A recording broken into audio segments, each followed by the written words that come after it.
즐기면서 영어를 접할 수 있는 습득을 한참 하고 있는데 엄마가 이제 불안해. 학군지에 있다 보니까 불안해가지고 너도 이제 다니면서 좀 각 잡고 배워야지. 그래서 이런 즐기는 영어에서 학습으로 넘어가는 타이밍이 이제 다르다 보니까 그 시기 때 아이는 이제 준비가 안 돼 있는 아이들이 있을 수 있잖아요. 그렇죠. 플러스 학군지 어느 정도 센 입김이 있느냐, 그 두 개가 복합적으로 작용해서 대부분 다 갈등이 오더라고요.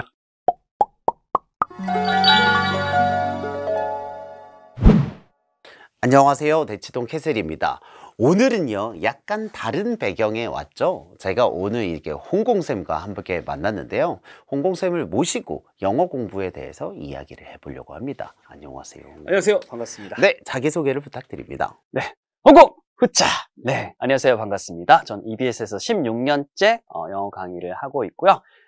고등 입시를 주로 이렇게 담당하다가 최근에는 제 크는 아이들을 위해서 중학, 초등까지 내려와서 주로 이제 초중등 쪽에 브릿지 영어 콘텐츠를 많이 만들고 있는 영어 생산자 전 홍공쌤이라고 합니다. 반갑습니다. 이게 되게 이례적인 케이스인 게, 예전에 뭐 EBS에서 수능 영어를 하시다가 이제 초등 영어로 내려오신 거잖아요. 네, 그렇죠. 이런 경우들이 많지 않거든요. 이게 뭐 사실은 뭐 어떤 분들은 먹고 살려고 내려오지 않았냐, 뭐 그런 것도 사실 뭐 무시는 못 하겠지만, 제가 학교에서 고등학교까지 가르쳐 보니까 이미 고등학교 왔을 때는 참 이게 뭔가 손을 쓰기 힘들 어렵죠. 정도로, 물론 점수는 어떻게 할 수 있지만 아이들이 영어에 대한 마음가짐이나 이런 것들이 참 이미 많이 훼손이 되고 영어 자체를 너무 싫어하는 친구들이 많으니까 내려가서 케어해줘야겠다 하다 보니까 초등까지 내려오더라고요. 그러면 초등부터 다 가르쳐 보셨을 테니까 네. 학생들이 실은 어느 시점에서 영어에 대해서 부담감을 느끼거나 혹은 뭐 좋은 감정이나 나쁜 감정이 결정되는 시기 같은 게 있을까요? 있죠. 물론 이제 학군지하고 이제 뭐 가정마다 좀 차이는 있기는 한데, 이게 습득에서 학습으로 넘어가는 타이밍인 것 같아요. 즉 다시 말해서 아이들이 이제 뭐 TV에 영어로 된 어떤 영상을 보고 뭐 이제 좋아하는 그림책이라든지 이런 것들을 넘겨보는, 즉 즐기면서 영어를 접할 수 있는 습득을 한참 하고 있는데 엄마가 이제 불안해. 학군지에 있다 보니까 불안해가지고 너도 이제 다니면서 좀 각 잡고 배워야지. 그래서 이런 즐기는 영어에서 학습으로 넘어가는 타이밍이 이제 다르다 보니까 그 시기 때 아이는 이제 준비가 안 돼 있는 아이들이 있을 수 있잖아요. 그렇죠. 난 더 이거 하고 싶은데, 더 즐기고 싶은데.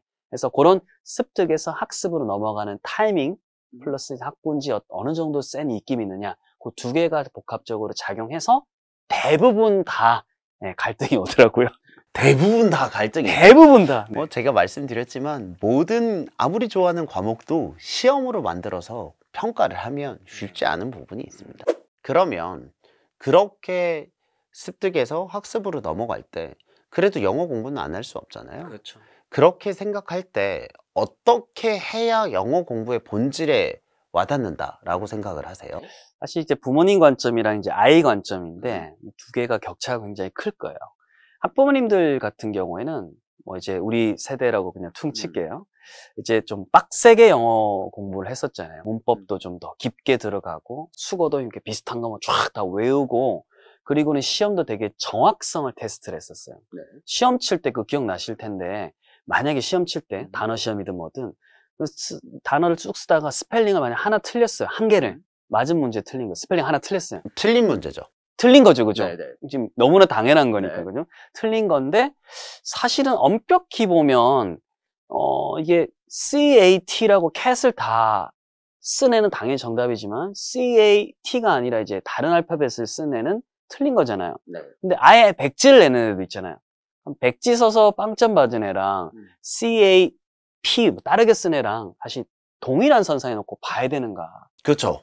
다르잖아요, 사실. 네, 그렇죠. 어나더 레벨인데, 근데 우리 부모님 세대나 저희 세대에서는 굉장한 틀린 거죠. 정확성 바탕의 테스트를 두고 이렇게 내려오다 보니까 지금도 이제 우리 아이의 영어를 바라봤을 때 애가 조금이라도 뭔가 좀 해석이 정교하지 않고 스펠링이 뭔가 좀 정교하지 않으면 애가 심각한 문제가 있다고 생각을 하는 것 같아요. 그래서 이게 첫 번째 부모님 관점으로 봤을 때 아이를 바라보는 정확성 이슈. 이런 것들이 하나 있고, 아이들 입장에서는 지금 즐기면서 오는 영어였는데, 사실 그거는 이제 어떻게 말하면 이제 유창성이잖아요. 유창하게. 거꾸로 말하면 이제 어른들이 그렇게 중요해하는 S 빠지고, to 빠지고, 이거 큰일 나는 일인데, 그게 빠져도 아이들은, 나 괜찮아. 그렇죠. 눌러가면서, 이 정도 괜찮아. 여전히 나한테는 재밌어. 라고 해서 전체적으로 감상을 하고, 이해를 하고, 나아가서 거기 있는 걸 또 추론까지도 할 거예요. 어떻게 될 것이다. 예상도 하고. 그럼 아이들은 사실 유창성에 있어서 나아가고 있는 거잖아요.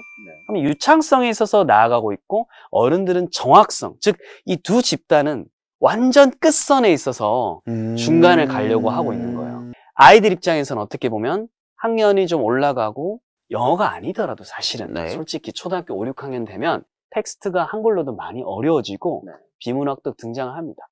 그 시기가 됐을 때 아이도 좀 느끼면서 영어를 좀 내가 좀 공부해보고, 흔히 말하는 이제 영문법이란 것도 애도 해야 되는 거 알아요. 왜? 이미 주변에서 다 하고 있을 거니까. 그런 상황에서 공부를 하면 애들도 연비가 사실은 잘 나오고 공부해야 될 이유가 있는데, 그게 없이 부모님들이 어떤 정확성 이슈에 있어서 빨리 1학년, 2학년, 3학년 때 시작을 하게 되니까 아이도 공부를 되게 어려워하는 건데, 거꾸로 말해서 애가 그러면 유창성이 좀 확보가 된 상황에서 그런 거로 스무스하게 넘어가면 공부가 훨씬 더 편해지는 거죠. 그 유창성과 학습 사이에 브릿지를 얼마나 자연스럽게 하느냐가 학생들이 영어 공부를 얼마나 싫어하지 않고 지속할 수 있는지에 대한 핵심일 수도 있겠네요. 그래서 부모님은 여기 있고 애가 여기 있기 때문에 생각하는 것보다 좀 더 기다려주고 생각하는 것보다 즐기고 있어도 너 왜 이런 걸 봐? 이럴 문제가 아니라는 거예요. 아이는 지금 저축을 하고 있고 아주 연비 좋게 달릴 수 있는 고속도로를 사실 건설하고 있는 거거든요. 그래서 실은 저희가 만난 이유 중에 하나가 이번에 초등 영문법 만화책을 내셨잖아요. 네네네. 그전에는 잘 몰랐는데 왜 갑자기 생뚱맞게 만화책을 내셨지라고 생각을 했는데 지금 이야기를 들으면서 생각을 한 게 그게 유창성에서 학습으로 넘어가야 되는 그 브릿지를 시도하는 게 수학에서는 수학 동화가 있을 수 있고 그렇죠. 영어에서는 이게 영어 만화책이 될 수도 있겠구나라는 생각이 좀 들었어요. 그렇죠. 교재로도 사실 제가 쉽게 하고 제 유튜브에도 이렇게 다시 무료 영상도 올려놓고 했지만 그 이제 브릿지가 중요하잖아요. 그렇죠. 브릿지 때 애들이 사실은 이 어떤 영어의 생사가 오고 가는데 그 이제 쉬운 강의에도 불구하고 또 그것조차도 또 힘들어하는 아이들이 있으니까 저도 좀 고민을 하다가 이걸 좀 스토리텔링으로 해보자. 이제 뭐 동화라든지 만화라든지 여러 가지 방법들이 있잖아요. 그래서 이것도 사실은 어떻게 보면 브릿지의 일환이다 이렇게 볼 수 있을 것 같아요. 그런 다양한 시도들 중에 하나가 그 영문법 만화책이 될 수도 있고 맞아요. 뭐 동화가 될 수도 있고 하지만 그 학습으로 넘어가야 되기 때문에 그 다양한 시도들 중에서 학생에 맞는 방법을 선택을 해야 된다라는 거죠. 그러면 이제 알겠어요. 이제 유창성에서 학습으로 넘어와요. 그럼 이제 어쨌든 중간고사, 기말고사가 있고 평가가 있잖아요. 그렇죠. 그럼 자기의 영어 실력을 점검을 하는 건 필요할 수 있잖아요. 필요하죠. 자기의 영어 실력을 점검을 하려면 어떻게 하면 좋을까요? 사실 이게 뭐 아까 시험 이야기를 하셨기 때문에 이제 초등학교 고학년에는 사실은 학교에서는 이제 뭐 중학교 내신 시험 같은 시험을 보지는 않죠. 근데 이제 주변에서도 한 번 정도는 점검을 해봐야. 혹은 또 학원에 있는 친구들은 이미 주구장창 풀 거예요. 그죠? 주구장창 푸니까 학원에 있는 친구들은 사실은 학원에 있는 시험 문제나 그런 것들로 어느 정도 평가를 이제 받으니까 그걸 보고 사실은 틀리는 문제에 대한 오답 분석이 사실은 중요하잖아요. 그런 걸 이제 하면 되고, 그렇지 않고 이제 중학교 올라가가지고 자기가 이제 뭐 문제집을 푼다든지 이런 걸 통해서 이제 그 안에서 이제 틀리는 문제가 있으면 또 오답 분석을 하겠죠. 이거는 오답 분석이 사실은 제일 첫 번째가 된다는 거죠. 그러면 아이들이 이제 맞은 동그라미로는 이제 성취에 대한 기쁨이 있지만 틀린 거는 누구나 불쾌할 거거든요. 근데 이때 가르치는 분들, 부모님, 그리고 아이, 보통 이 교육의 3주체라고 하잖아요. 그 분들이 특히 아이한테 많이 이제 잘 이렇게 좋은 말 해줘가지고 너가 틀린 게 너가 완전 100% 몰라서 틀린 것도 있겠지만 뭐 알지만 좀 애매하게 틀린 것도 있고 끝에 실수를 할 수도 있고 하니까 사실 이 틀린 게 너가 완전 몰라서 틀린 건 아니다. 그리고 나쁜 것도 아니다. 왜냐하면 이거를 너가 어떻게 바라보느냐에 따라서 다음이 달라진다라고 해서 사실 저는 오답 분석이 되게 중요하다고 생각을 하거든요. 대부분의 시험은 사실은 리딩이에요, 한국에서는. 그렇죠. 읽기 지문이 있고, 너 이거 이해 잘 했니? 라는 걸 이제 여러 가지 문제를 물어보는 거잖아요. 그러면 이제 그 문제를 보고 이제 아이가 틀린 것이 만약에 이제 이 문제의 이 글의 뭐 제목이라든지 이 글이 말하는 게 뭐니? 뭐 주장이라든지 뭐 이런 것들 있잖아요. 요지라든지 이런 좀 메인 아이디어를 묻는 문제가 만약 틀린다, 많이 틀린다라고 하면 이 아이는 사실 이 지문 자체를 유창하게 지금 읽고 해석을 하는 것부터 좀 문제가 있을 수 있다. 그쵸, 그쵸. 네. 그러니까 뭐 유창하게 좀 감상이 안 되는데 정확한 뭔가를 핵심 뽑아내는 건 좀 어렵죠.